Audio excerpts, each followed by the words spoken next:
Hello and welcome to Tech Deals. Today is September 16th, 2020, and your YouTube feed is likely filled with endless RTX 3080 benchmarks and reviews. I'm here to tell you that you don't need an RTX 3080 just to play games at 1440p, not even at 144 Hz. This is the GTX 1660 Ti, a $250 graphics card that may surprise you.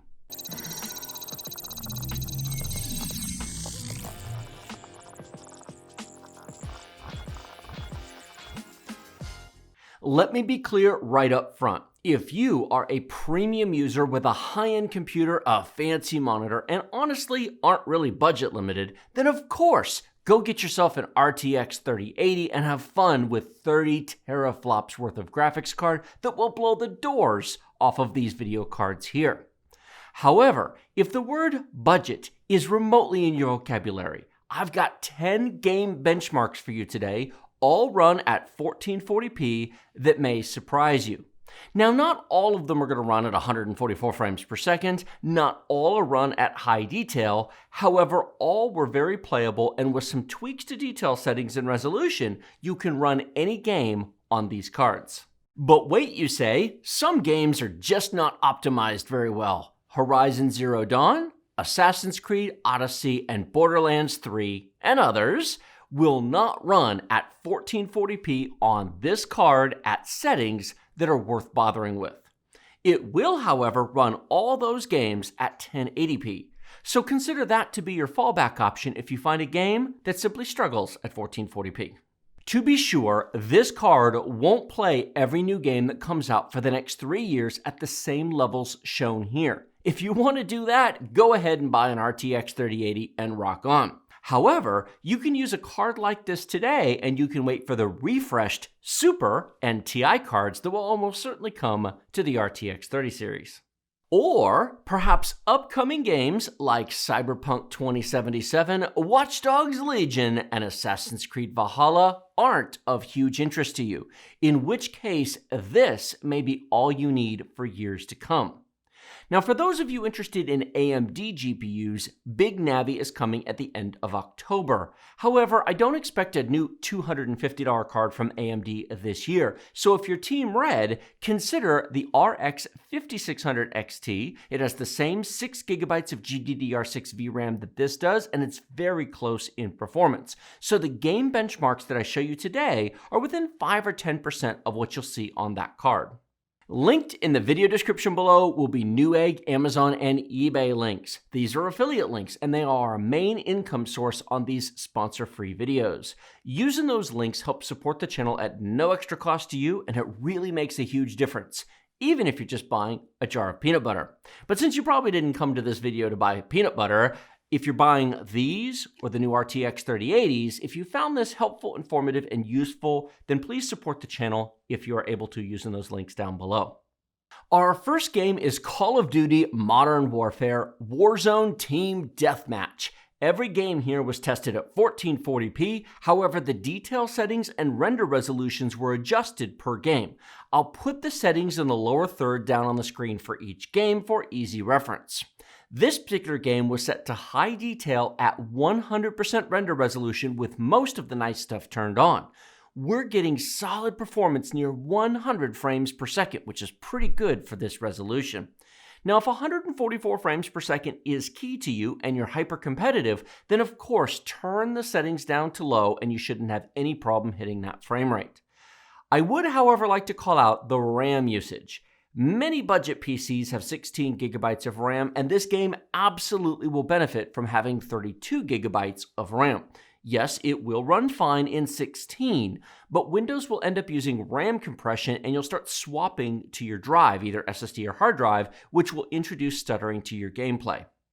Finally, CPU usage hit 40% at times, which is 8 of our 10 cores. Now, it will absolutely run on a 4-core 8-thread CPU, however, it runs better on a real 8-core chip. Keep in mind that 100% CPU usage would require all 20 threads to be fully utilized, which is not likely to happen in any game. Every thread used is 5% of the CPU, so 20% would be 4 cores, 50% would be all 10 cores, and so on. Next up, we have F1 2020, the first time I've shown a benchmark result in the new version of the popular F1 driving game series. Like Modern Warfare, we're at high detail 100% render resolution, and as you can see here, the performance is very solid. Unlike Modern Warfare, RAM use is way lower, and 16 gigabytes would be plenty of RAM for this game. I'd also like to call out the CPU usage here. Unlike Modern Warfare that will use 8 real CPU cores, F1 2020 won't, and it certainly doesn't need them, and a 4-core CPU would be plenty for this game. Fortnite is an interesting game in this lineup. It used to be fairly simple to run on most PCs. However, in the past year, it has gained a lot of new features and additions, and the CPU and GPU power required to run it have slowly crept up. That's something to keep in mind when looking at benchmarks for online games that get regular updates. A test from a year or two ago is not likely to be comparable to a test from last week. In this case, we're running at high detail, which means it's internally running at 75% render resolution, which is the default in this game for high detail at 1440p. Interestingly enough, at 1080p, the default for high detail is 100% render resolution, something to keep in mind when looking at different benchmarks. 75% render puts it about halfway between 1080p and 1440p in the pixel count. It's 2.7 million pixels. It's really close to ultra-wide 1080p, interestingly enough. You can see VRAM and main system RAM use are not that high. 16 gigabytes of RAM would be enough here, as would a 3 gigabyte card if it existed. This is a good example of a game that will run on a 6 gigabyte card for years to come, even with future updates. Take a look at the real-time frame rate. It's the left white number changing quickly in real time. Frame times are all over the place in a game like this, jumping from high single digits to mid-100s and back quite often. If your goal is to be super competitive with 1% lows at 144 frames per second, then yes, you need more graphics card. However, if you just want to play and have fun, take a look at the middle white number. That's the real-time rolling average frame rate at this point in the battle. That's pretty solid for 1440p high detail on a $250 GPU. In terms of CPU power, this game does not remotely need an i9-10900K. However, a 4-core, 4-thread CPU is going to cause lag spikes that are painful. A 6-core, 12-thread CPU would be ideal. A Ryzen 5 3600 or an i5-10400 or similar would run this game very well. Ghost Recon Breakpoint is a challenging game to run well. It is a large open-world game with a detailed map, tons of enemies, and a lot of trees to render. It has received a lot of optimization since it launched, and frankly, this one surprised me in how smooth and consistent the performance was most of the time. To be sure, there were dips. The 1% low is smaller than I'd personally like to see. However, this game is on the edge of 1440p 100% render resolution at high detail for $250 GPU. Either set the detail to medium or lower render resolution to 75% and you'll lift the 1% lows and get 60 to 100 frames per second more consistently out of this game. Like Modern Warfare, this game will run on 16 gigabytes, but it really does want 32 gigabytes for open world caching and smoother performance, as you can see here. It also will run on a 4-core 8-thread CPU, but I can tell you from personal experience, I have over 60 hours in this game at this point, it is smoother on a real 8-core chip, just like Warfare is. Grand Theft Auto 5, the classic open world driving game, is back. It has been a while since I've benchmarked this game. It runs so well on modern hardware, it usually isn't worth bothering to test. Even used $100 GPUs will run this game at 100 frames per second at 1080p. However, the goal here is to test 1440p at high detail, so here we are.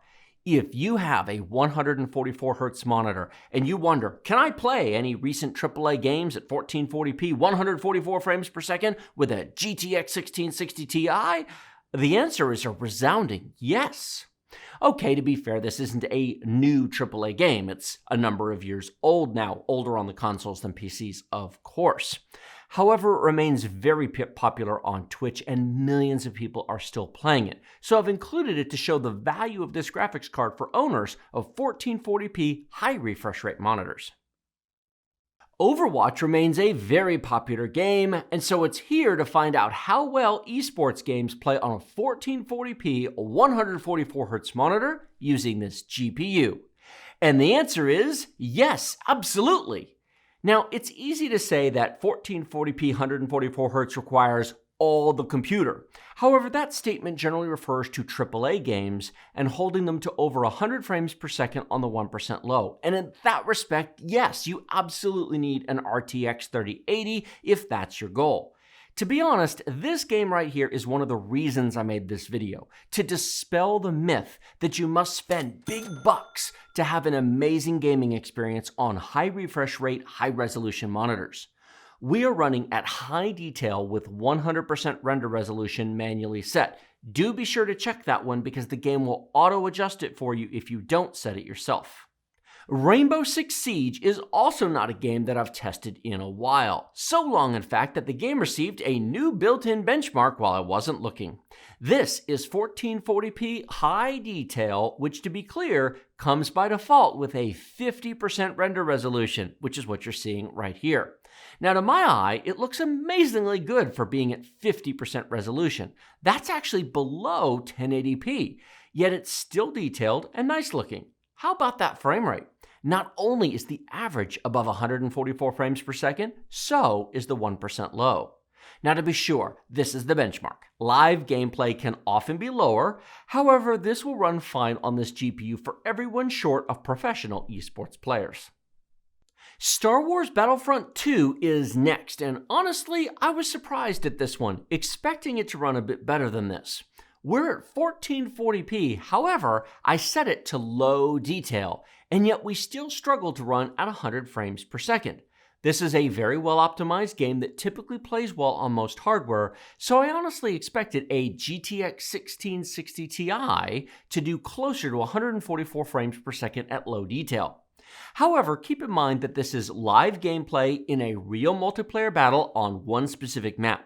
Change maps, change game modes, change playstyle, and you'll get a different number. Want higher frame rates? Set the resolution to 75%, minor loss of visual quality, and it should get those numbers above 100 frames per second more often. I would like to again call out the VRAM use and main system RAM use. The game may very well just be taking all the VRAM that exists. It's hard to believe these graphics at low detail actually needs more than 6 GB of RAM, yet you can see that it is taking it all. The main system RAM use is over 16 GB, which again, wouldn't prevent you from playing this on 16 gigs, but it'll be smoother and better with 32.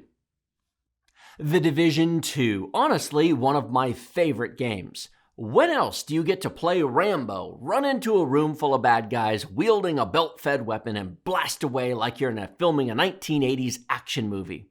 I keep expecting Chuck Norris to leap out from behind a door at some point. Actually, I guess the door would leap out of Chuck Norris's way, wouldn't it?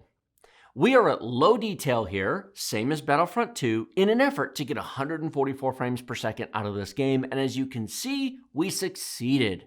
If I were going to actually play like this, however, I'd probably set it to medium detail as a compromise. It would cut down on the frame rate a bit, but it would still be completely playable and it'll look much nicer. I might even take high detail and 75% render resolution. Regardless, you don't have to take the detail presets. Try adjusting a few settings and you may very well find it isn't that hard to get playable frame rates while keeping most of the quality.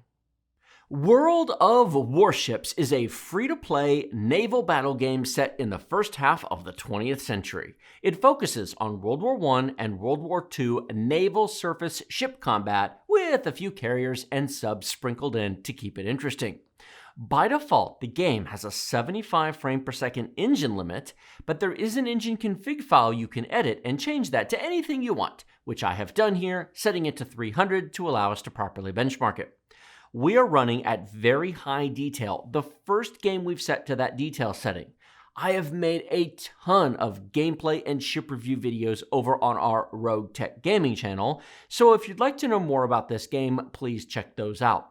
The week this video was published, I posted a 141 container opening video, including 41 super containers, all of which were free in the game as part of the 5th anniversary World of Warships event. Go check that out if you'd like to see what free stuff you can get as part of playing this game. Here is a chart with all 10 games showing average frame rates and the 1% lows. I am no longer reporting 0.1% lows as they are inconsistent and represent so few total frames I don't think they're useful information. In 10 minutes of gameplay at 100 frames per second, a 0.1% low represents just 60 frames out of 60,000, or less than 1 second of gameplay footage across 10 minutes of gaming. It's worth noting that a 1% low is only 600 frames, or 6 seconds of gameplay out of 10 minutes. So even that's on the low end of things. No pun intended. I hope this chart shows you that you really don't have to spend $700 just to play games at 1440p, even at 144 frames per second. Now, of course, you can't play every game this way, nor can you have details maxed out, but $250 is a whole lot less than $700. So if you're on a budget, this is a solid option. The average frame rate across all 10 games was 128 frames per second. Now, I don't know about you, but that's pretty awesome coming from a mid-range graphics card that did not come out last week. Now, as I noted at the start of this video, you can get similar numbers out of an RX 5600 XT, which also comes with 6GB of GDDR6. In terms of used video cards, a GTX 1070 will be similar to what you see here, and it does come with 8GB of VRAM. However, note that it's slower GDDR5 VRAM, which won't age as well, plus drivers for the 10 series of GPUs will not get the same level of updates going forward as 16 and 20 series Turing cards do. Going further back, a GTX 980 Ti will also be almost exactly this level of performance. I wouldn't advise buying one today, even used. However, if you own a GTX 980 Ti, then what you've seen today is roughly what you can expect playing modern games at 1440p, mostly, except for the fact that the drivers won't be as optimized and you don't have a couple of the newer features. But it's close, and you could certainly keep it for another year or two if you're waiting for the refresh 30 series cards. At the time of this recording, GTX 1070 cards were selling for $200 on eBay. I don't find that to be a good value versus $250 for a brand new GTX 1660 Ti due to driver support, the faster VRAM on the new cards, and the whole brand new in box versus used GPU that might have spent 4 years cryptocurrency mining 24/7.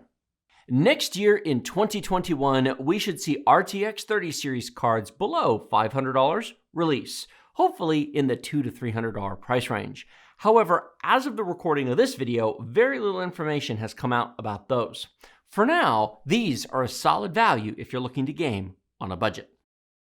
Thank you all so much for watching this entire video. 2 gold stars to all of you for making it to the end. Like this video if you like it, share it with your friends if you love it. Remember to subscribe to the channel with a big huge red button directly below. Linked in the video description below will be links to these cards, a few others. I will even go ahead and link to the GTX 1070s on eBay because maybe you find a good deal. At $200, I don't think it's a huge value, but at $150, I would change my mind.